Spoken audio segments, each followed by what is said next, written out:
Сайгыл достар, бүгін Ақмечет қасабасында Ораза байрамына бағышланған тантаналы байрам енді 10-шы кере кешірілмекте. Бүгін қарды да, яшы да ажайып бойлы бір бұйықтен бұйық байрамға келділер, тешриф бұйырдылар ве көргеніз кебі бүгін авасы да ғайет гүзелдір. Ораза байрамы жүмлемізге хайырлы олсын. Тысячи людей со всех уголков Крыма съехались к мечети Джемат-Джамисы в Ахмеджите, чтобы вместе отметить один из самых главных и светлых праздников Ораза-байрам.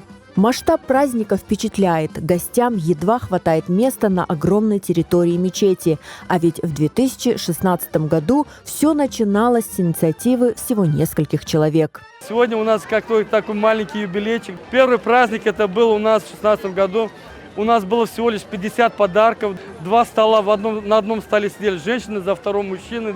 А сегодня, альхамдулилля, у нас наша мечеть полна людей и полна столов, угощений, да, и мы очень рады им и радуемся, что люди также начали, знаете, не на концерты собираются, а именно приходят на эти религиозные праздники. Дети – сердце этого праздника. Для них подготовили целое путешествие в мир развлечений, конкурсы, аттракционы и угощения на любой вкус.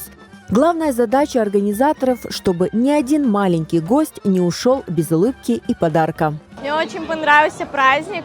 Собралось много людей. Мы попрыгали на батутах, были на аттракционах. Всем очень нравится.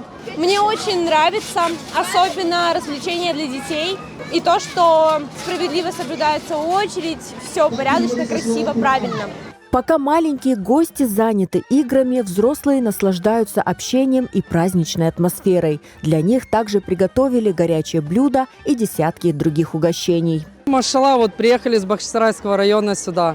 Альхамдулилля, услышали, что здесь праздник для детей.